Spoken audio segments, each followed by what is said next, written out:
और एक और मिथ है कि ब्राउन ब्रेड हेल्दी होती है। ब्राउन ब्रेड व्हाइट ब्रेड ही होती है। आप उसको केवल कलर चेंज करने के लिए उसमें कैरेमलाइज शुगर को कैरेमलाइज करके वो उसके अंदर डाल देते हैं। आप ये मानिए कि एक शेफ का जो वजूद है वो इस पे डिपेंड करता है कि कितने शेफ्स उनके लिए ब्लेजिंग थे, मतलब कितने शेफ उनको बोलते हैं नहीं बेटा तू अच्छा कर रहा है, आगे को बढ़ता रहे। Institute of bakery and culinary arts, ये इसके पीछे आपका क्या विजन था? 6 मंथ की ट्रेनिंग, तो 1 साल में आप इस योग्य हो जाएंगे कि आप एक अच्छे एंटरप्रेन्योर भी बन सकते हैं।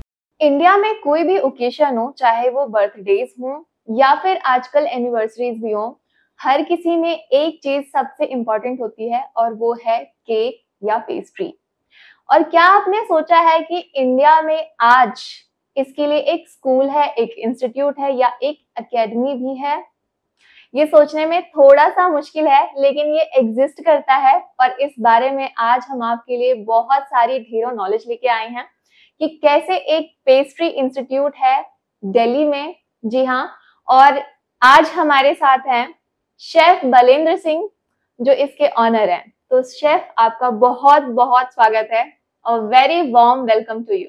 Thank you very much to keep me here. Sir, आपके बारे में हमें थोड़ा सा बताइए हमारे व्यूवर्स के लिए।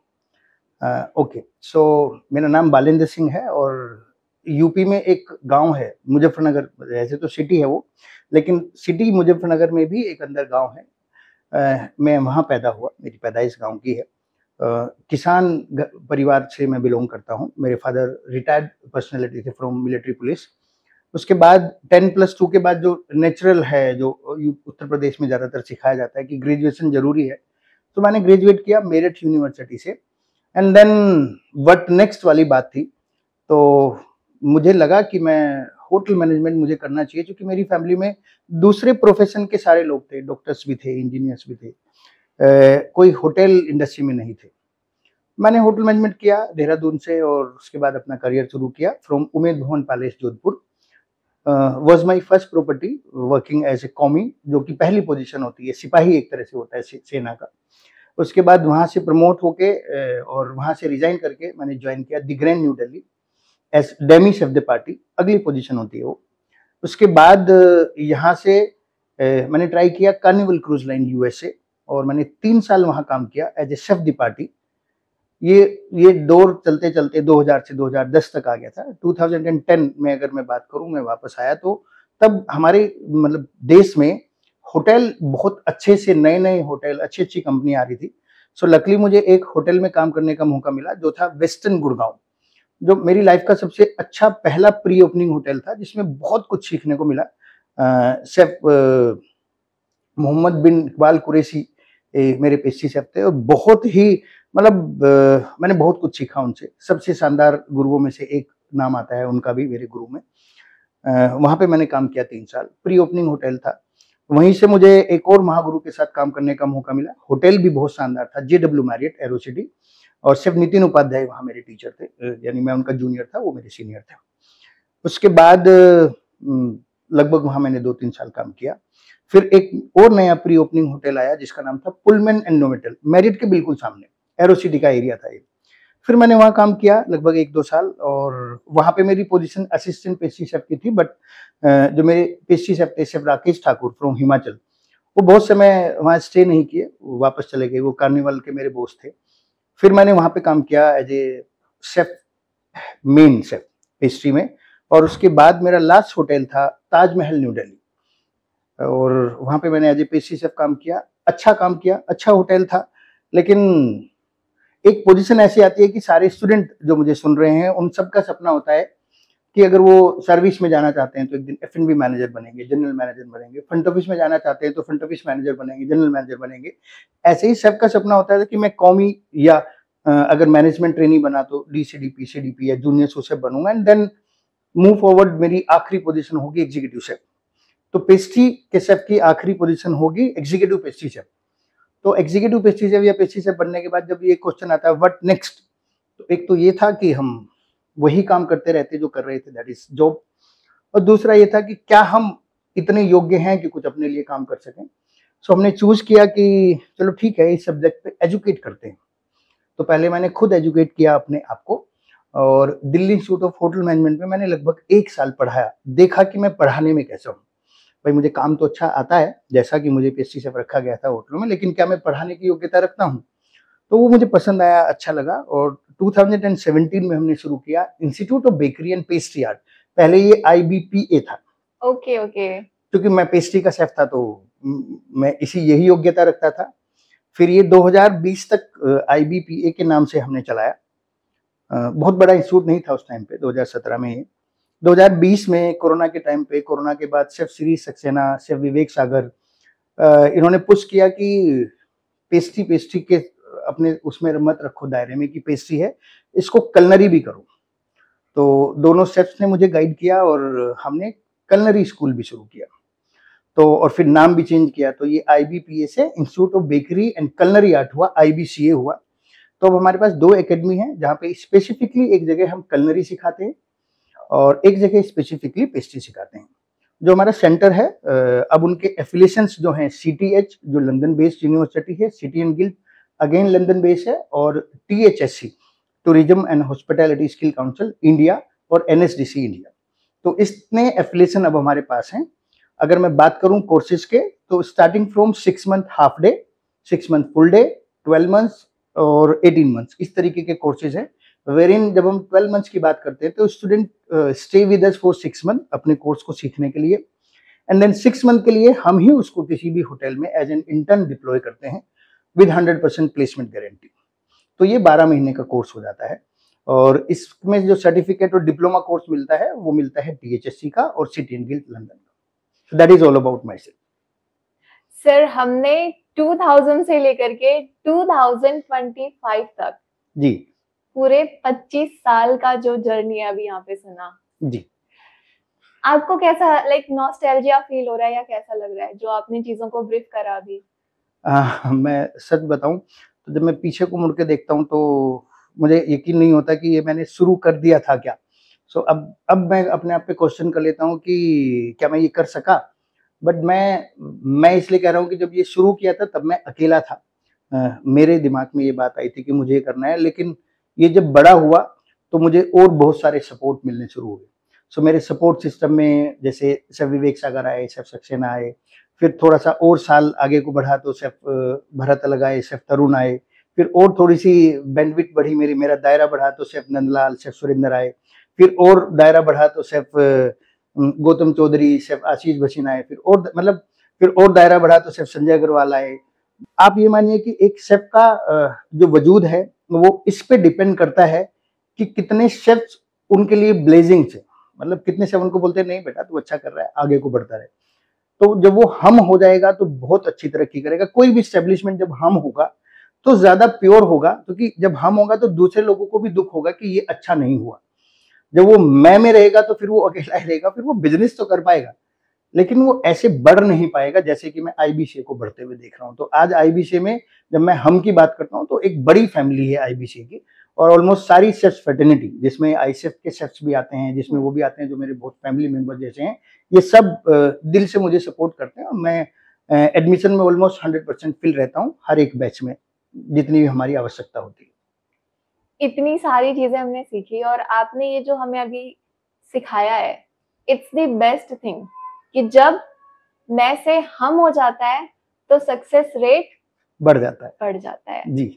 अच्छा, इब्का की बात करते हैं, institute of bakery and culinary arts, ये इसके पीछे आपका क्या विजन था? लाइक कि होता ये है कि जैसे नॉर्मली कोई भी शुरुआत करने जाता है तो वो उसका ये रहता है कि हम कुलिनरी इंस्टीट्यूट शुरू करते हैं, ठीक है, लेकिन स्पेसिफिकली आपने उसको पेस्ट्री को लेकर के क्यों सोचा? क्या एक विजन था कि मुझे पेस्ट्री या केक्स के लिए कोई एक अलग से इंस्टीट्यूट या मैं कहूँ कि स्कूल स्टार्ट करना है? वो कैसे हुआ? ये बड़ा इंटरेस्टिंग क्वेश्चन है मैम। ये बात है जब मैं ताजमहल में काम कर रहा था तो मैंने मतलब उससे पहले तो आदमी खुद स्ट्रगल कर रहा है, कौमी सीडीपी डीसीडीपी, अपने खुद के बहुत सारे काम हैं उनको करने को, दूसरों के बारे में क्या सोचेगा जब अपना ही दौर आदमी को मेहनत और स्ट्रगल में गुजर रहा है।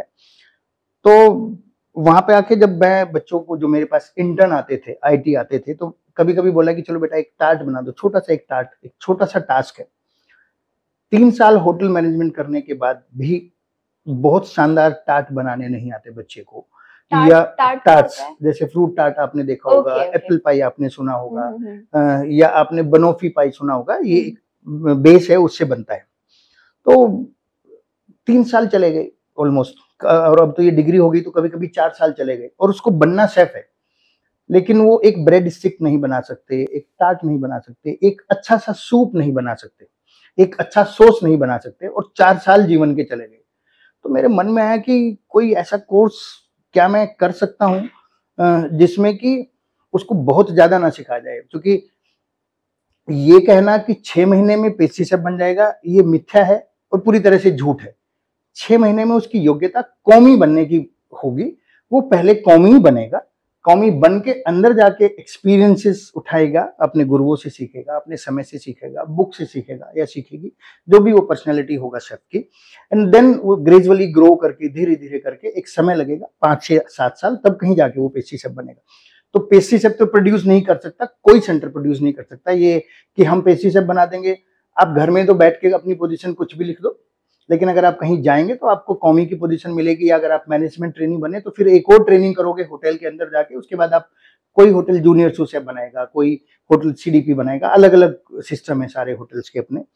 तो मैं जब स्ट्रगल कर रहा था कि अगर एक अच्छा कोर्स सिखा दिया जाए इनको, जहाँ से ये कौमी बनने के लायक हो जाएँ, कि एक अच्छा कौमी बन जाए, तो उसके लिए उसको ब्रेड बनानी आनी चाहिए, एक अच्छा स्पॉन्ज बनाना आना चाहिए जिसको वो काट करके केक बना सके। जो बेसिक से इंटरनेशनल डेजर्ट्स हैं जिसमें creme brulee, creme caramel, tiramisu, bake cheesecake, panna cotta बनाने आने चाहिए, क्योंकि बफे में ये हर रोज़ लगते हैं लगभग-लगभग साइक्लिंग होके। उससे अलग उसको चॉकलेट की टेम्परिंग आनी चाहिए, स्वीट पेस्ट जो कि टार्ट जिससे बनाते हैं। मतलब बेसिकली जो बेस हैं, वो अगर स्टूडेंट को आ जाएँ, तो वो एक अच्छा शेफ़ बन जाएगा, क्योंकि बेस तो आता नहीं है। और उसको हम कह रहे हैं कि शुगर स्कल्पचर सीख लो, आप चॉकलेट स्कल्पचर सीख लो, इससे शेफ़ बन जाएँगे। चॉकलेट चॉकलेट स्कल्पचर या शुगर स्कल्पचर तो शेफ़ उस दिन बनाएँगे, जिस दिन वो शेफ़ बन जाएँगे, यानी पेस्ट्री शेफ़ बन जाएँगे, या जूनियर सूस शेफ़ या सूस शेफ़ बन जाएँगे। उससे पहले का जो बेस जॉब है, वो तो कौमी करेगा। तो आपको कौमी होना आता नहीं है, और आपको कहा जाए कि आप सीधे डिस्ट्रिक्ट मजिस्ट्रेट बन जाएँगे, और आपको पता नहीं है कि सिपाही का क्या जॉब रोल है। तो मेरे मन में आया कि ये जो छोटी-छोटी चीज़ें हैं, ये 5-6 महीने में सिखाई जा सकती हैं, जिससे कि जो होटल मैनेजमेंट ग्रेजुएट है उसको 2 साल नहीं लगे। क्योंकि मैंने जब 3 साल का कोर्स किया, तो मुझे 2 साल लगे ये सब कुछ सीखने में। तो मेरे जीवन के 5 साल गए कौमी बनने में। तो मेरा मन हुआ कि 3 साल का अगर कोई कोर्स कर लेता है, और वो बच्चे को अगर 6 महीने का और कोर्स कराया जाए, जो कि हम कराते हैं अभी भी, तो वो साढ़े 3 महीने में कौमी, परफेक्ट कौमी बनेगा, क्योंकि उसके पास बैकग्राउंड है, वो ग्रेजुएट है, होटल मैनेजमेंट की बैकग्राउंड है उसके पास, प्लस उसने अपना काम सीख लिया।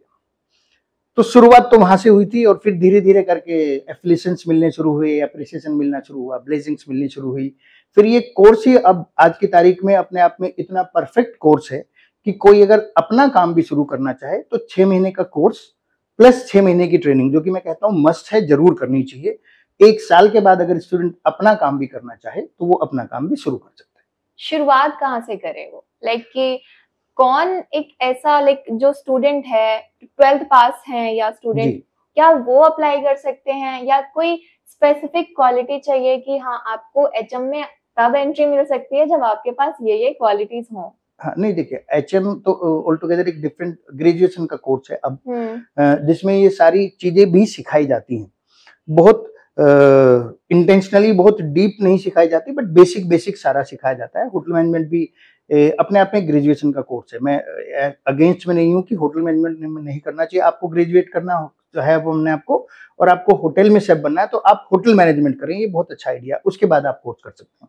लेकिन अगर आपको 12वीं या कहते हैं कि बीए या कुछ ऐसा कोर्स किया हुआ है, इमीडिएटली उसके बाद आपको करना है, तो फिर आपको ये 7 कोर्स कर लेना चाहिए, जो कि 6 मंथ का कोर्स फुल टाइम सुबह से लेके शाम तक, 6 मंथ की ट्रेनिंग, तो 1 साल में आप इस योग्य हो जाएँगे कि आप एक अच्छे एंटरप्रेन्योर भी बन सकते हैं। आप जितना ज़्यादा समय होटल में गुजारेंगे, उतने ज़्यादा अच्छे एंटरप्रेन्योर बनेंगे, क्योंकि जॉब करते हुए जो कमियाँ, खूबियाँ, खामियाँ आप सीखेंगे, अगर आप इमीडिएटली 1 साल में ही अपना काम शुरू करते हैं, तो अपने पैसे लगा के सीखेंगे।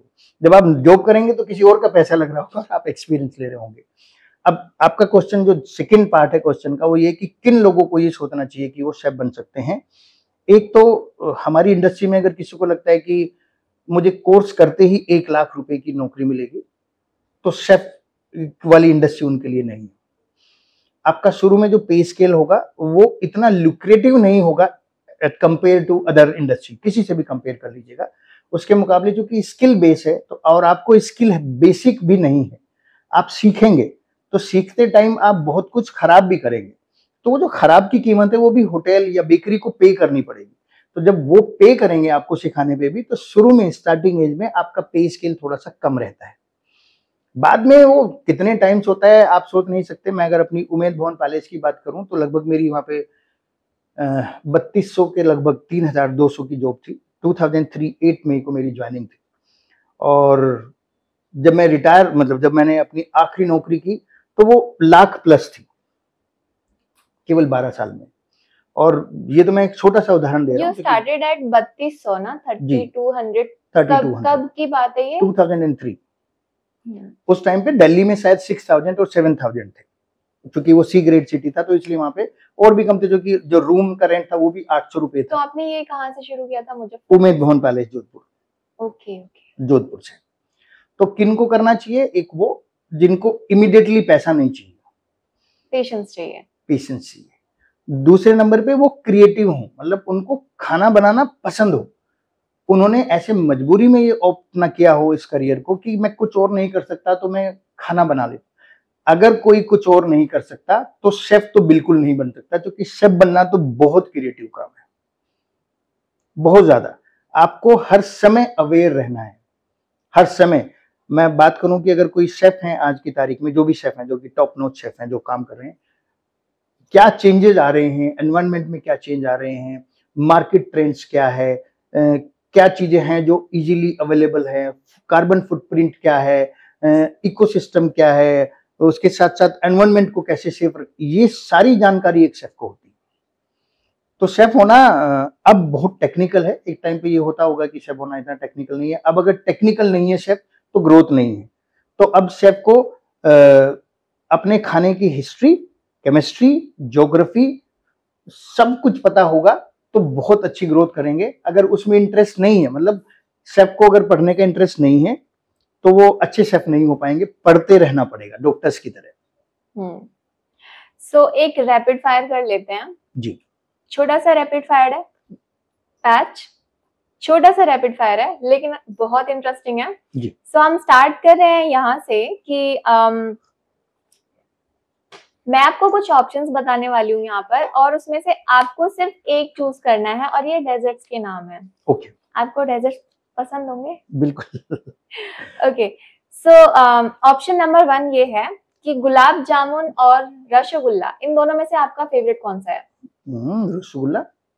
एंड देन रसगुल्ला या जलेबी? जलेबी। जलेबी या kaju katli? Kaju katli.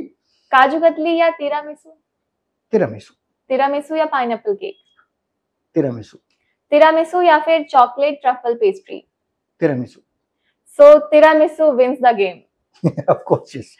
Okay, so there are some more questions, rapid fire questions, लेकिन. Please do that. So one ingredient you consider overrated?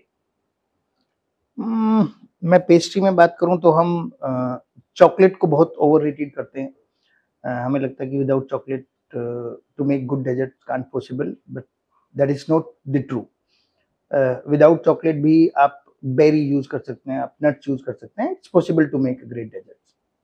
Your very first culinary memory? सबसे पहले देखिएगा, मैं अगर अपनी बैकग्राउंड बताऊं तो हम जब गांव से शहर में आए तो रूम रेंट पे लेना था, और उसमें घर वाले तो थे नहीं, पेरेंट्स तो थे नहीं साथ में, तो हम 2 लोग थे। तो सबसे पहला जो डिश मैंने बनाई वो ऑलमोस्ट मुझे लगता है सब लोगों की जो रूम को ऐसे करके रेंटेड हाउस में रहते हैं, उनकी एक ही डिश होती है पुलाव की। सब्जियां काटी, थोड़े से टमाटर प्याज काटे, उनको भूना सब्जियों में, एंड देन चावल डाल दिए। तो ना सब्जी रोटी बनाने का झंझट आया, एक कुकर लगा और एक थाली लगेगी जो बाद में क्लीन करनी पड़ेगी। तो सबसे पहला मेरी डिश थी पुलाव, और वो इतनी अच्छी बनी तो मेरा पार्टनर कहने लगा यार तुम तो मतलब ढाबा भी खोल सकते हो। तो ये कहानी जो शुरू हुई ये 1992 से शुरू हुई, जब हमने अपने हाथ से पुलाव बनाया। तो आज भी जब मैं कोई वेजिटेबल बिरयानी किसी रेस्टोरेंट में सर्व करते हैं, बोलते हैं ये बिरयानी, तो मैं बोलता हूँ यार ये वेजिटेबल पुलाव ही है, तुमने बस इसको अलग अलग लेयर करके बना दिया, नहीं तो ये हम बना के छोड़ चुके हैं, 1992 में ये काम हो चुका है हमारा। मैं अगर अपनी पहली डिश बताऊं तो, और मुझे आज भी पुलाव खाना सबसे ज्यादा पसंद है, आज भी। Fast coffee tea in the morning और late night plate of comfort food?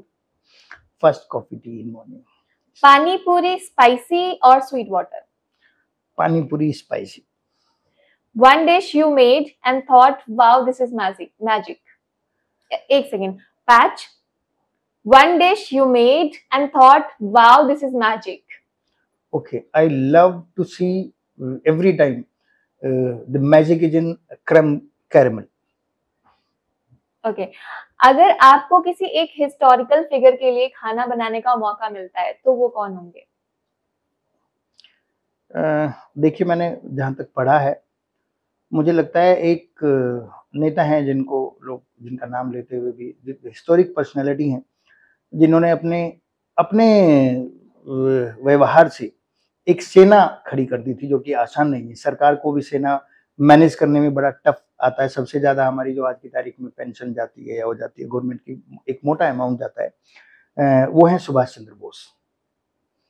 तो अगर मुझे कभी कुछ मीठा खिलाने का मौका मिले तो मैं उनको रसगुल्ले से अलग अपने हाथ से कुछ बना के खिलाना को चाहूंगा। Wow. One golden rule from you to IBCA students? Punctuality and consistency. Now noted. Okay, so back to the questions. हम शुरू करते हैं ये सारी चीजें जो हम अभी बात कर रहे थे। तो आपने कहा कि कौन जो है शेफ बन सकते हैं, उनकी क्वालिटीज की बात करी हमने, उनमें पेशेंस होना चाहिए और ऑल्सो क्रिएटिव होने चाहिए वो बहुत ज्यादा। तो यस, ये सारी चीजें और ये ऑप्शन करियर का उन्होंने मजबूरी में ना चूज किया हो, उनका मन हो शेफ बनने का, मतलब उनका कोई रोल मॉडल हो, उन्होंने कोई देखा हो ग्रोथ होते हुए। ऐसे नहीं कि हम ये कुछ नहीं कर सकते तो चलो शेफ वाला काम करो, नहीं हो पाएगा, पूरे जीवन में नहीं हो पाएगा। और अगर हम बात करें कि मान लीजिए किसी ने डिसाइड कर लिया कि मुझे इस इंडस्ट्री में जाना है, एंड देन उन्हें ये जानना होगा, उन्हें जानना भी चाहिए कि क्या हायरार्कीज होती हैं इस इंडस्ट्री में, कि कहाँ से वो शुरू करते हैं। जहाँ तक मुझे अभी तक सीखने को मिला है कि कॉमी से शुरुआत होती है। ओके, ठीक है, सही सीखने को मिला है आपको, सही आइडिया है आपका। देखिए, जब hotel management graduate pass out होके निकलते हैं या इबका से स्टूडेंट पास आउट होकर निकलते हैं, तो उनके पास सबसे पहली जो पोजीशन आती है मैनेजमेंट कोर्स करते हुए, वो मिडिल में आती है, कहीं फर्स्ट ईयर या फर्स्ट ईयर कंप्लीट करने के बाद सेकंड ईयर या थर्ड ईयर में पहली पोजीशन होती है, वो होती है एज एन इंटर्न। इसको हम कहते हैं आईटी, इंडस्ट्रियल ट्रेनिंग की तरह बच्चा इंडस्ट्री में जाता है, आईटी कंप्लीट करके वापस आता है। ऐसे ही हमारे पास भी वापस आता है। उसके बाद जो उनकी पहली पोजीशन है, अगर वो जाते हैं डायरेक्ट अप्रोच करते हैं, अपना फूड ट्रायल जो भी उन्होंने सीखा है, जो भी उनके हाथ में सफाई आई है, उसको डेमोन्स्ट्रेट करते हैं, तो उनको पोजीशन मिलती है कॉमीज की। पहले वो कॉमी 1 2 3 होता था, अब नॉर्मल कॉमीज कर दिया, कोई 1 2 3 नहीं है, कॉमीज के बाद अगली पोजीशन आ जाएगी। और दूसरी तरफ अगर वो मैनेजमेंट एग्जाम पास करते हैं, एक और कोर्स होता है होटल, अलग अलग होटल अलग अलग स्टाइल होते हैं सबके, तो फिर वो डिपेंड करता है कि वो होटल उस 1 साल या 1.5 साल के उस मैनेजमेंट ट्रेनिंग प्रोग्राम के बाद क्या पोजीशन ऑफर करते हैं। मोस्टली वो सीडीपी होती है, किसी किसी होटल में वो जूनियर सू भी होता है, वो डिपेंड करता है कि उनका अपना क्या कैरिकुलम है। तो मैं अगर कॉमी वाली तरफ से साइड से बताना शुरू करूं आपको, तो सबसे पहली पोजीशन कॉमीज होगी, उसके बाद उनकी नेक्स्ट पोजीशन होगी, वो बनेंगे डेमी शेफ दी पार्टी। मैं आपको पेस्ट्री किचन की हायरार्की बता रहा हूँ। डेमी शेफ दी पार्टी के बाद उनकी नेक्स्ट पोजीशन होगी, वो होगी शेफ दी पार्टी। उसके बाद वो बनेंगे जूनियर सू शेफ, उसके बाद बनेंगे सू शेफ। कोई कोई होटल सीनियर सू शेफ की भी एक पोजीशन रखते हैं, कोई ज्यादातर होटल अब नहीं रखते हैं। सू शेफ के बाद उनकी अगली पोजीशन आएगी असिस्टेंट पेस्ट्री शेफ, यानी second in command in the pastry kitchen. उसके बाद उनकी अगली पोजीशन होगी पेस्ट्री शेफ, यानी first in command in the hotel in pastry department.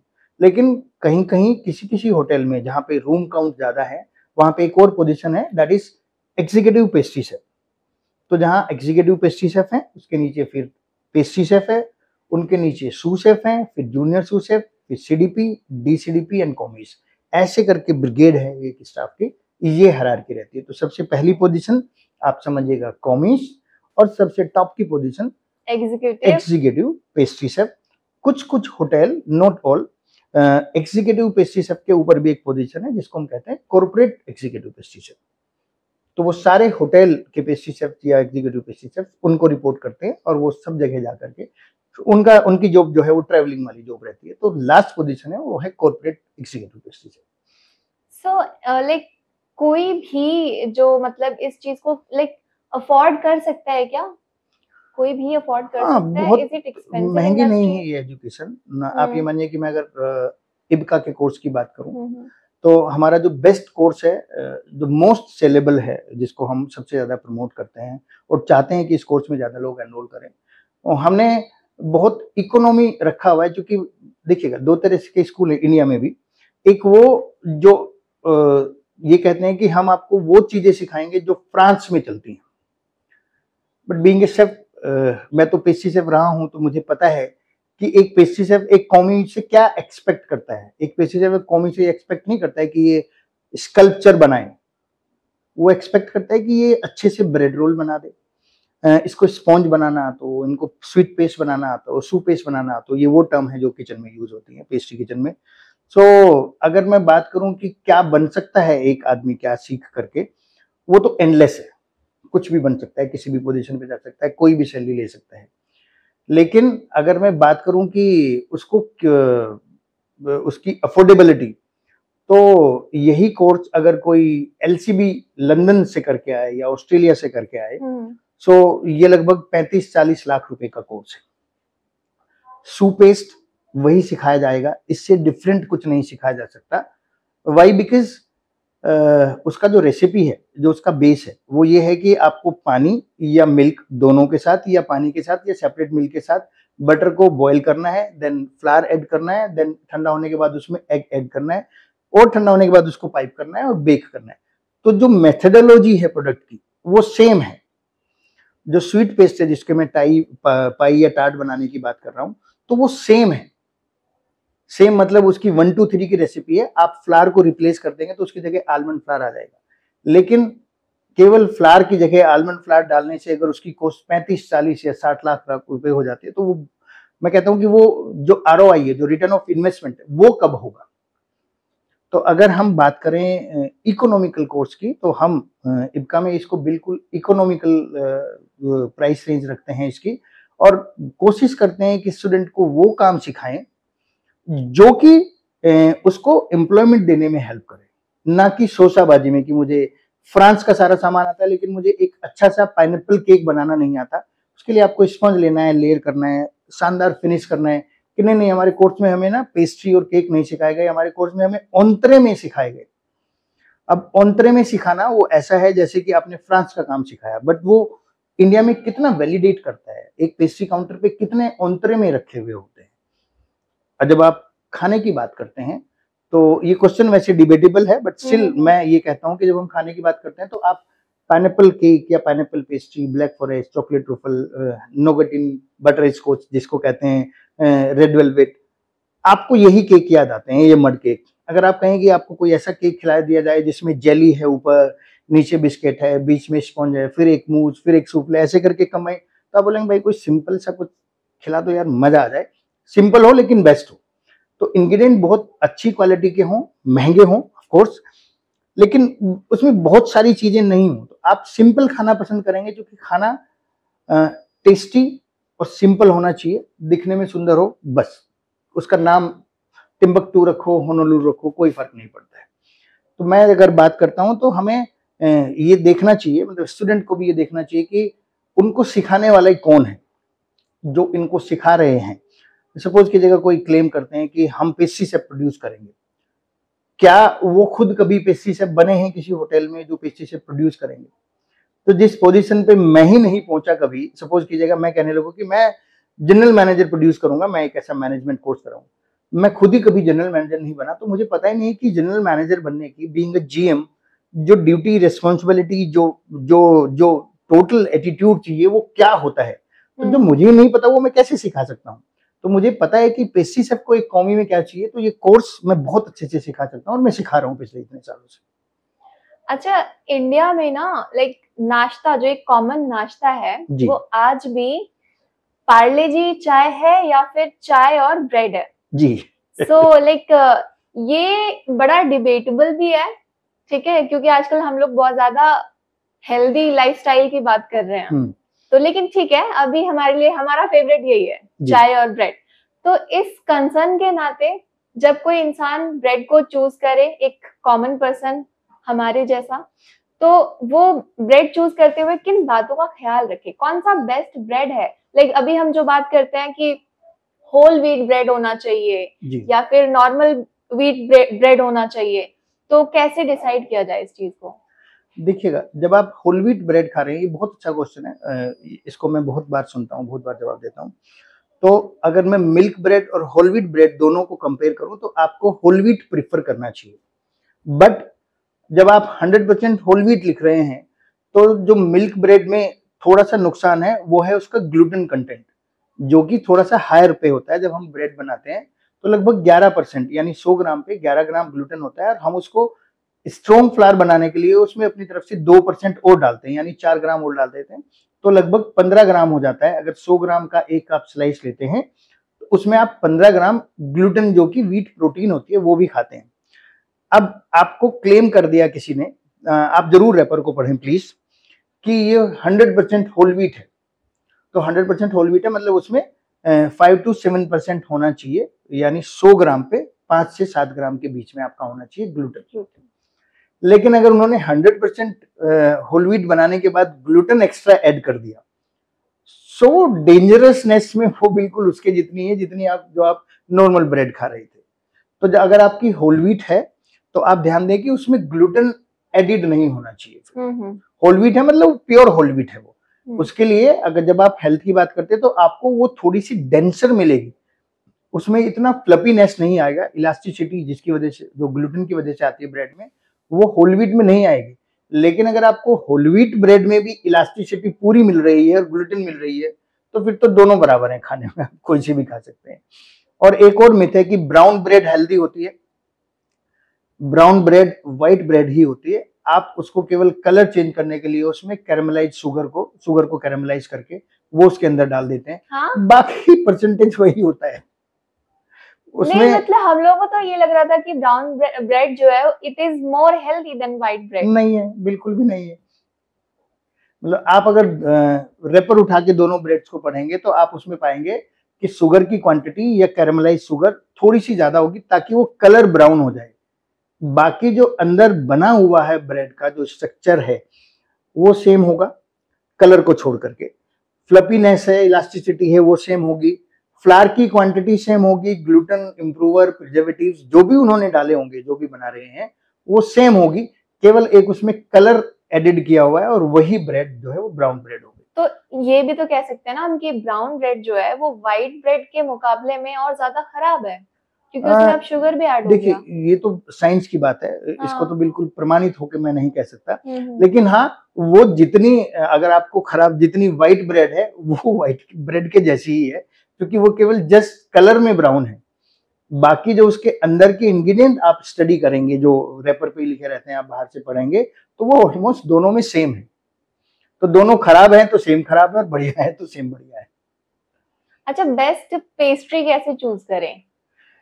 देखिएगा, पेस्ट्री और केक की जहां तक बात करते हैं, वैसे तो बहुत सारे पैरामीटर होते हैं अच्छा केक चूज करने का। लेकिन फिर भी अगर आप काउंटर में देखें कि अगर जब हम सोक करते हैं केक बनाते टाइम, शुगर सिरप लगाते हैं अच्छे से ब्रश से, तो अगर वो परफेक्टली सोक्ड है और जब वो फ्रिज में रखा जाता है, तो ज्यादातर फ्रिज जो है, जो ये स्टैटिस्टिक्स नहीं है, वो एयर जो है उनकी जो कूलिंगनेस है वो थ्रू एयर सर्कुलेशन है।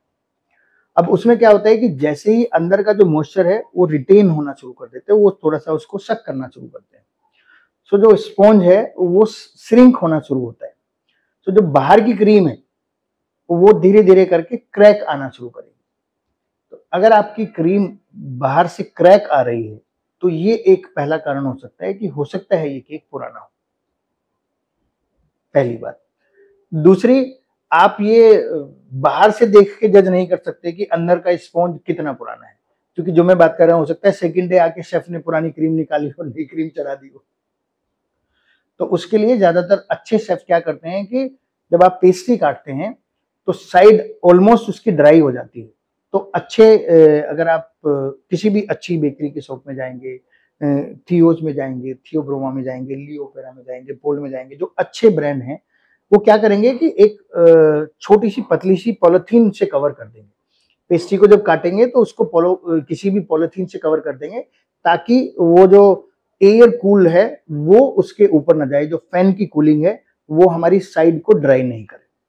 तो बहुत अच्छी प्रैक्टिस है, बहुत अच्छी प्रैक्टिस शेफ्स करते हैं, सारे अच्छे ब्रांड अच्छा काम करने की कोशिश करते हैं, बट स्टिल अगर शेफ अपनी चालाकी पे आए तो कस्टमर को नहीं पता चल सकता कि ये केक कितना पुराना है और ये केक कितना नया है। अच्छा, एक ना बहुत ज्यादा वायरल रील देखी थी हम लोगों ने अभी रिसेंटली, आई थिंक आपने भी देखी हो वो। तो 5 फीट का एक केक होता है और वो वेडिंग केक होता है। तो जो वेटर होते हैं वो लेके आ रहे होते हैं और वो पूरा केक गिर जाता है। देखा है आपने वाला रील? और वो दूल्हा उस चम्मच से उस केक को खाता है। यस। जी जी। तो वैसी जो सिचुएशन होती है, वैसे तो वो बहुत अच्छे से उन्होंने हैंडल किया था। आई थिंक ये बाहर की कोई वीडियो थी जी। तो ऐसी कभी सिचुएशन हुई है आपके साथ या किसी और के साथ हुई हो, आपने विटनेस किया उस चीज को? देखिएगा, मोस्टली ये तो वीडियो बन गई है अपने आप में, वो कैच हो गई। ऐसा एक्सीडेंट होटल कभी होने नहीं देते, बट हाँ कभी कभी ये हो जाता है कि फ्लेवर मिस एंड मैच हो गया हो, कि बनाना कुछ और था बन कुछ और गया हो। ऐसे तो बहुत सारे एक्सीडेंट हो जाते हैं, बट वो मैनेजेबल हैं। मतलब वो कभी भी इस तरीके के नहीं होते कि ये क्या हो गया।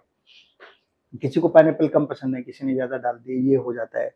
स्ट्रॉबेरी फ्लेवर है तो रिटर्न है मेंशन में। तो जैसे मैं आपको बताऊं, बहुत पहले की बात है कि मैंने एक 5 किलो का केक बनाया जब मैं दिग रेंज में काम करता था, और मैंने बनाते टाइम, मैं उस टाइम पे DCDP था, और अपने असिस्टेंट को, मेरा ट्रेनी इंटर्न या कॉमी को, नूर करके एक बच्चा था, मैंने बोला कि नूर जल्दी से बताओ मैसेज क्या है।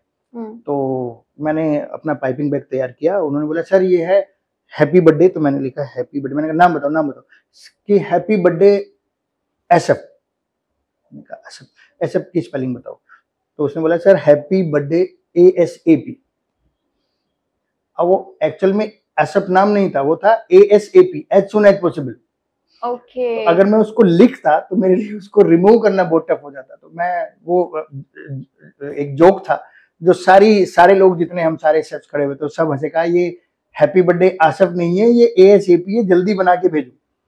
तो ऐसे छोटे छोटे एक्सीडेंट तो हो जाते हैं, बट वो मैनेजेबल है। वो मतलब ऐसे नहीं कि वो मैनेज नहीं किए जा सकते। ऐसी तो बहुत सारी चीजें होती हैं किचन में, बट वो मैनेज हो जाती है किचन में। एक दूसरे को सपोर्ट मिल जाता है एक दूसरे के काम। अच्छा, हु इज योर मेंटोर?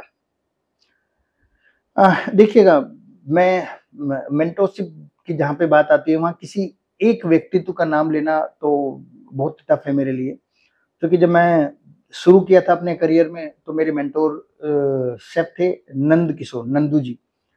मैं उनके घर में रहा जोधपुर में काफी दिनों तक। उन्होंने मुझे बच्चे की तरह पाला और मैं ट्रेनिंग करते हुए वहीं रहता था। मतलब उनका बहुत प्यारा स्टूडेंट था। उसके बाद मैं वहाँ से, मेरा सेकंड होटल था दी ग्रैंड न्यू दिल्ली, तो वहाँ पे मेरे मेंटोर थे शेफ अयूब सलीम। यहाँ से मैं वेस्टर्न गया तो वहाँ पे थे शेफ मोहम्मद इकबाल। वहाँ से मैं कार्निवल क्रूज लाइन USA गया तो वहाँ पे मेरे मेंटोर थे शेफ जय कुमार बसीन, शेफ गौरव मिश्रा। वहाँ से वापस आया तो JW मैरिट में जब मैं था तो वहाँ पे मेरे मेंटोर थे शेफ नितिन उपाध्याय। वहाँ से अगले होटल में गया तो शेफ राकेश ठाकुर। फिर ताजमहल में तो मेरी टीम थी तो मैं मेंटोरशिप करता था। फिर मैं DIHM में गया तो वहाँ पे मेरे सर थे जो मेरे फ्रंट ऑफिस के इंस्ट्रक्टर थे। मेरे कॉलेज करते हुए, IHM करते हुए, वो वहाँ पे प्रिंसिपल थे, सर रवि प्रकाश श्रीवास्तव। तो वो मेंटोर थे। ये सारी मेंटोरशिप लेने के बाद जब मैंने शुरू किया अपने काम को, तो वहाँ पे मेंटोरशिप का जो अम्ब्रेला था वो और बड़ा हो गया। उसमें शेफ सक्सेना सर आ गए, शेफ विवेक सागर आ गए, मेरे कुछ दोस्त हैं जैसे शेफ तरुण आ गए, शेफ संजीव घटक आ गए, अनिरुद्ध शेट्टी आ गए, भरत अलग आ गए। कुछ और मुझसे जो एज वाले लोग हैं वो कनेक्ट कर गए, जैसे शेफ जय कुमार बसीन, शेफ आशीष बसीन, शेफ गौतम चौधरी, शेफ संजय अग्रवाल। आप ये मानिए कि इन सब की मेंटोरशिप है कि कभी किसी ने किसी चीज पे ज्ञान दे दिया, कभी किसी की चीज पे नॉलेज दे दी कि इसको और ऐसा कर लो तो बहुत अच्छा होगा। और ये मैं क्षमा चाहता हूँ कि मैं सबके नाम नहीं ले पाया हूँ, शायद सब याद में मेरे नहीं है। इससे अलग भी और बहुत सारी मेंटरशिप है जिन लोगों ने मुझे पल पल सपोर्ट किया, किसी भी काम के लिए सपोर्ट किया कि आप आवाज दो, हम आ जाएंगे। ऐसे ही मित्रों की भी एक बड़ी लॉबी है, ऐसे ही गुरुओं की जो मेंटरशिप की है वो बड़ी लॉबी। तो कोई एक मेंटोर तो है नहीं, मेंटरशिप तो बहुत सारे लोगों की है मेरे पास। आपको लगता है कि आप गॉड के फेवरेट चाइल्ड हैं? क्योंकि आज के टाइम पे एक मेंटोर पाना बहुत बड़ा एक स्ट्रगल है। हाँ, नहीं, एक तो हो ही नहीं सकता। मेरी समझ में नहीं आता कि किसी का अकेला नहीं हो सकता। उनको जीवन में हर एक कदम के लिए, जैसे मैं अगर मेरे जीवन को यहाँ तक पहुँचाया, मुझे पैदा किया तो मेरे माता-पिता, पहले प्रभु, पहले भगवान। उसके बाद मुझे क्या करना है तो मेरे भाई साहब, मेरी फैमिली, उन्होंने सपोर्ट किया कि नहीं-नहीं कर लोगे। उसके बाद जब इंडस्ट्री में आए तो फिर इंडस्ट्री के जितने लोगों के मैंने नाम, तो इन सबकी मेंटरशिप मेरे जीवन में अभी आज तक लगी है। आज मैं 45 का हो चुका हूँ। अगले और जीवन में और लोग जो बढ़ेंगे उनकी भी मेंटरशिप लगेगी। तो जब तक मुझे सफलता चाहिए तब तक मुझे मेरी अम्ब्रेला बड़ी चाहिए, ताकि मुझे ज्यादा लोग गाइड कर सके, ज्यादा लोग समझा सकें, धमका सकें, डरा सकें, मतलब जिस तरीके का भी वो कर सकते हैं, जो भी उनका व्यवहार हो। कुछ लोग ऐसे भी है जो पसंद नहीं करते तो वो दूसरे तरीके से समझाएंगे, नेगेटिव करेंगे, बट स्टिल कोई बात नहीं, वो भी एक मेंटरशिप है, वो भी होने चाहिए। सब चाहने वाले तो नहीं होंगे। अच्छा, जिन लोगों को मेंटोर पाने में स्ट्रगल होती है, ऐसे भी लोग हैं, जी, ठीक है? और आज के टाइम पे ये ज़्यादा है, बिकॉज़ किसी के पास टाइम नहीं है, ओके। ठीक है? तो मेंटोर में अगर कोई लैक कर रहा है, तो उसे क्या आप टिप्स देंगे? अ, ये लैक करना अपने आप में बड़ी नेगेटिव बात, मैं तो ये मानता हूँ। लेकिन अगर आपको आगे बढ़ना है तो गुरु बिन ज्ञान नहीं गोसाई, ये एक बहुत पुरानी बात है, बट स्टिल अगर आप किसी को गुरु मानेंगे तो वो आपको जो मंत्र देंगे वो आपका नुकसान नहीं पहुंचाएगा। क्योंकि उनको भी पता है कि दिल से आपने उनको अपना गुरु माना है, अपना मेंटोर माना है, तो आपको आपके मेंटोर कभी हर्ट नहीं करेंगे। चाहे उनको हर्ट हो जाए, बट वो चाहेंगे कि आप चूंकि उनके फीट को टच करते हैं या फिर आप उनका आदर करते हैं, आप इतने लोगों में उनका सम्मान रखते हैं, उनकी बात का मान रखते हैं, तो वो आपका नुकसान नहीं होने देंगे। तो आप जब किसी को गुरु बनाए तो बिल्कुल श्रद्धा से बनाए, मजबूरी से नहीं। मतलब गुरु बनाने का ये तरीका नहीं है कि मुझे इससे ये फायदा मिलेगा तो मैं गुरु बना लेता हूँ। मुझे इनसे कुछ नहीं मिलेगा, बस मुझे अपने आप को इम्प्रूव करना है, तो मुझे इनसे अपने इम्प्रूवमेंट के लिए कुछ ज्ञान मिलेगा। इसके लिए भी ये मेरी मेंटरशिप में आते हैं। अच्छा, आप कभी एक ऐसे स्टूडेंट से, अपने स्टूडेंट से मिले हों, जिसको देख कर के फर्स्ट टाइम में ही लगा हो कि ये पर्सन स्टार बनेगा, सेलिब्रिटी शेफ बनेगा, ऐसा कुछ कभी हुआ? देखिए अभी तो सेलिब्रिटी शेफ बनना तो ये अपने आप में एक बहुत बड़ा पद है, सेलिब्रिटी लेवल तक पहुंचना। बट यस, कभी-कभी किसी स्टूडेंट से बात करके, जैसे मेरा एक स्टूडेंट था शिवम, शिवम पाराशर, अभी जेडब्ल्यू मैरिट में काम कर रहा है वो बच्चा।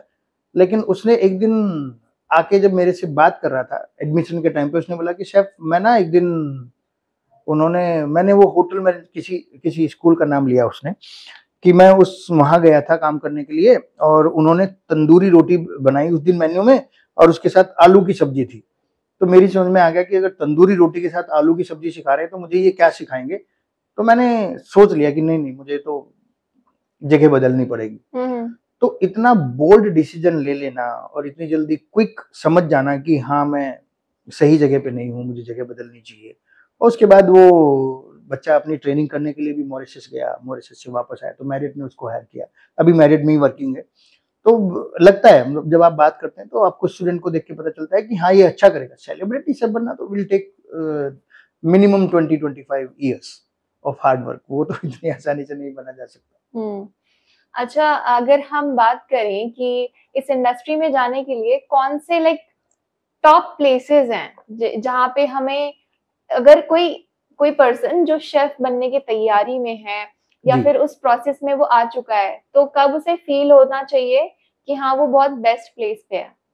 देखिएगा, मैं अगर करियर की बात करूँ तो हमेशा अगर किसी को शेफ बनना है तो जो टॉप के होटल हैं, जो ऑर्गेनाइजेशन बहुत ध्यान देती हैं, जिनके अपने रूल रेगुलेशन बहुत अच्छे हैं, तो मैं अपनी अगर प्रेफरेटिज्म की बात करूं तो मैं सबसे ऊपर रखता हूं कि मैरियट में जरूर काम करना चाहिए, और अगर स्टार्टिंग मिल जाए तो बहुत अच्छी।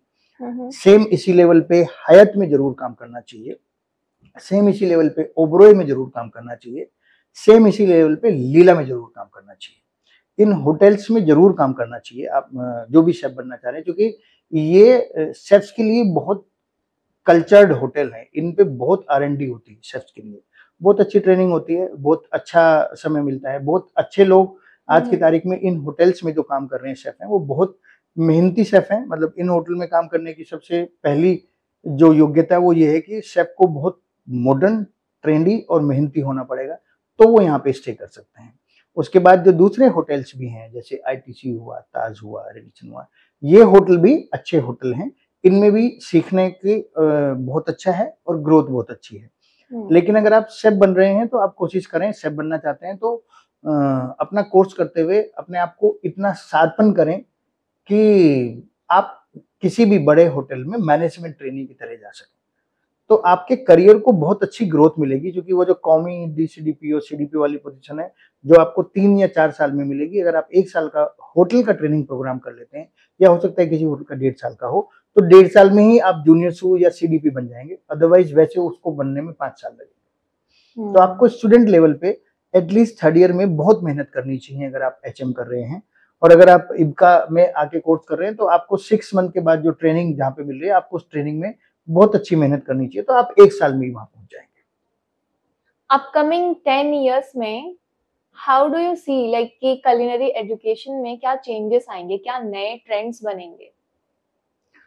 देखिए, जिस तरह से AI की बहुत एडेप्शन हो रही है, अडेप्ट कर रहे हैं लोग धीरे-धीरे करके, समझ भी रहे हैं। जो नॉलेज है, एक तो वो और ज़्यादा अप टू डेट हो जाएगी।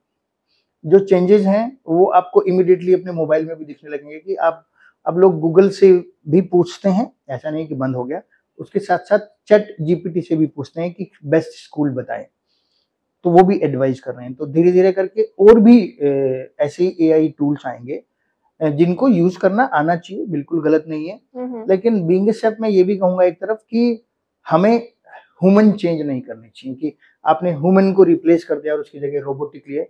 हमारा देश जो है वो रोबोट, हम तो पहले से ही संख्या में बहुत ज्यादा है, बेरोजगारी बहुत ज्यादा है, ऊपर से आपने वेटर भी एक रोबोट लाके दे दिया कि वो आपसे ऑर्डर ले रहा है और वही आपको चाय लाके दे रहा है। तो जो होटल मैनेजमेंट कर रहा है ग्रेजुएट बच्चा, जो ऐसे स्कूल में पढ़ रहा है जैसा हमारे स्कूल है, वो कहाँ जाएगा फिर?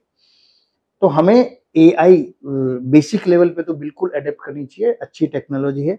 लेकिन जब हम बात करें कि इसको हम मैन से रिप्लेस करें, वो नहीं होना चाहिए। मतलब उसके तो मैं बिल्कुल ये कहता हूँ कि नहीं, ये तो गलत है। जो काम व्यक्ति कर सकता है वो व्यक्ति अब लाइक जैसे दूसरे देशों में जहाँ पे बहुत महंगे ड्राइवर होते हैं, तो वहाँ पे ड्राइवरलेस गाड़ियाँ हैं, चल जाती हैं। वो गाड़ी महंगी हो गई बट वो अफोर्ड कर लेते हैं, क्योंकि हर महीने में ड्राइवर को सैलरी नहीं देनी है। बट अगर आप इंडिया में कहें कि ड्राइवरलेस, तो कितने लाख और करोड़ लोग हैं जो बेरोजगार हो जाएंगे। तो AI ओके है to keep update yourself, knowledge के लिए अच्छा है, बट बात करें कि आप उनसे मैन पावर को रिप्लेस करने लगे, तो वो मेरे देश के लिए मुझे लगता है कि वो डेंजरस है, वो नहीं होना चाहिए। सो आपने जो है 2017 में जैसे IBCA की शुरुआत करी, तो आपके पास में लॉकडाउन के पहले यानी before lockdown and after lockdown, दोनों ही एरा में स्टूडेंट्स का जो डिफरेंस दिखता है कि बिफोर लॉकडाउन जो स्टूडेंट्स थे वो और आफ्टर लॉकडाउन जिन स्टूडेंट से आप मिले, उन दोनों में क्या डिफरेंस नजर आता है?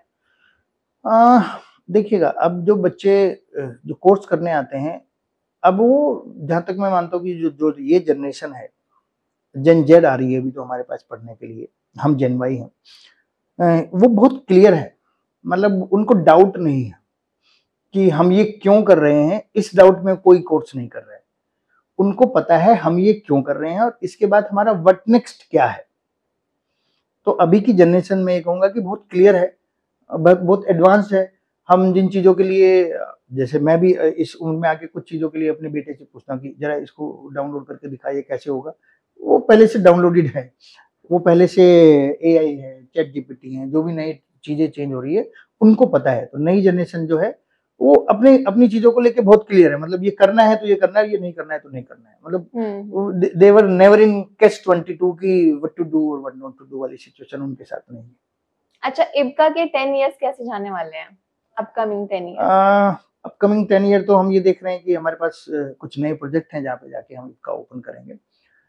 लगभग 3 जगह ऐसी हैं हमने इंडिया में चूज की हैं जहाँ पे हम ओपनिंग करेंगे अपनी, और उससे अलग इसको हम और टेक्निकली हाई बनाएंगे। लाइक जो अब तक हम नहीं करते थे, जो मैं सोचता था कि नहीं इंडियन शेफ्स को मौका देना चाहिए कि वो आए, वो अपनी मास्टर क्लास करें, तो ज्यादातर लोग इंडियन होने के बावजूद भी जो हमारे पुराने विट्रेन शेफ हैं, शेफ नितिन उपाध्याय हैं, शेफ अनिल रोहरा हैं, शेफ अभिजीत घोष हैं, मैं पेस्ट्री के लोगों के नाम ले रहा हूँ, तो ये हमारे टॉप के शेफ हैं इंडिया में। लेकिन अगर मैं बात करूं कि इनकी मास्टर क्लास की, तो चूंकि मास्टर क्लास में अगर मैं बात करूं फ्रैंक स्नूथ शेफ की, शेफ बचूर की या शेफ करीम बुर्गी की, तो उनको ज्यादा देखते हैं लोग सोशल मीडिया पे, उनके फॉलोवर ज्यादा हैं, तो उस हिसाब से उनकी क्लास बड़ी आसानी से बेची जा सकती है, ऐसा मुझे लगता है। मेरा अपना मैं गलत भी हो सकता हूँ। जो मेरे शेफ्स हैं, जो मेरे देश के शेफ्स हैं, इनकी क्लास को उस प्राइस पे बेचना शायद टफ होगा। तो मैं चाहता हूँ कि कोई ऐसा सिस्टम हो कि इंडिया में भी जो विट्रेन शेफ हैं, शेफ बोंगला है या जिन शेफों के मैंने नाम लिए, इनकी भी क्लासेस सारे स्कूल जितने भी हैं पूरी इंडिया में, सारे होटल मैनेजमेंट जितने भी हैं, उस एक्सपीरियंस का मैनेजमेंट स्कूल चलाने वाले या IBCA के जैसे सेंटर चलाने वाले लोगों को इन सीनियर शेफ्स का बेनिफिट लेना चाहिए, उनका आशीर्वाद लेना चाहिए, उनको इनवाइट करना चाहिए अपने सेंटर पे कि आप भी आके सिखाइएगा, क्योंकि वो ज्ञान नहीं तो ऐसे ही चला। कुछ शेफ्स हमारे ऐसे हैं जो बाहर जाके सिखाते हैं, वहां जाके उनको कोई भी प्राइस देता है, लेकिन अगर वो इंडिया में सिखाएंगे तो थोड़ा सा लोगों को अपनी सोच इस पे बदलनी चाहिए। तो मैं चाह रहा हूँ कि अगले 10 सालों में हम एक ऐसा ओरा क्रिएट करें जहाँ पे इंडियन शेफ्स भी एक दूसरी एकेडमी में जाके ऐसे इंटरचेंज करें अपनी नॉलेज की, उसके साथ साथ वो बाहर भी जाए, मतलब हम खुद भी वो अपने आप को देख रहे हैं कि हम भी इंडिया से अलग बाहर भी जाएं और बाहर वाले लोगों को भी इंडिया में बुलाएं। सो इट मीन्स कि आप चाहते हो कि एक्सचेंज ऑफ नॉलेज हमारी इंडस्ट्री में, कुलिनरी इंडस्ट्री में होना बहुत इम्पोर्टेंट है, होना चाहिए। अच्छा, लास्ट में हम, क्योंकि पॉडकास्ट के एकदम आखिर तक आ चुके हैं जी, एक मैं चाहूंगी कि इब्का के जो स्टूडेंट्स हैं उनके लिए एक मैसेज आप दें, और दूसरा जो एस्पायरिंग स्टूडेंट्स हैं, जो एस्पायरिंग शेफ्स हैं, उनके लिए मैसेज। अच्छा, जो स्टूडेंट के लिए है उनके लिए तो एक ही है कि आप पंक्चुअल हों, बहुत जरूरी है पंक्चुअल होना, और आप अपने जो भी काम कर रहे हैं, मतलब किसी भी फील्ड का कोई भी स्टूडेंट जो भी काम कर रहा है उसको बड़े डिटरमाइंड होकर करें और डेडिकेशन से करें। मतलब यही 3 चीजें चाहिए कि आप पंक्चुअलिटी से करें, यानी टाइम से स्कूल पहुंचे, अपने टाइम से उठें, टाइम से सोएं, और उसको दिल से करें, ईमानदारी से करें, बस। और जो नए शेफ्स हैं उनके लिए ये है कि आप अपने सब्जेक्ट का बेसिक क्लियर करें। आप जितना हो सकता है, जिसमें भी आपकी लविंग है, आपको कॉन्टी फूड पसंद है, आपको चाइनीज पसंद है, आपको फ्रेंच पसंद है, इटालियन पसंद है, जो भी पसंद है, आपको जिसको आप कह रहे हैं कि मुझे ये पसंद है, उसके बारे में आपको पूरा पता होना चाहिए। उसके लिए आप जितना उसको पढ़ सके उतना पढ़ें। ये so thank you so much sir. Chef, आपने हमें इतनी सारी जानकारी बताई। हमने आज बात करी कुलिनरी एजुकेशन के बारे में, कैसे कुलिनरी एजुकेशन आने वाले 10 इयर्स में हमें दिखने वाला है। हमने बहुत सारी बातें करी, इब्का के बारे में बातें करी हमने। सो ऑल द बेस्ट, और हम चाहते हैं कि इब्का में और भी ज्यादा स्टूडेंट्स ज्वाइन करें। सबको पता होना चाहिए कि जो इतनी टेस्टी पेस्ट्री और केक हम खाते हैं, तो वहां के लिए एक स्कूल है जहाँ पे सिखाया जा रहा है कि केक कैसे बनेगा। आज हमने बहुत कुछ जाना आपसे। Thank you so much for coming our podcast. Thank you very much for inviting me.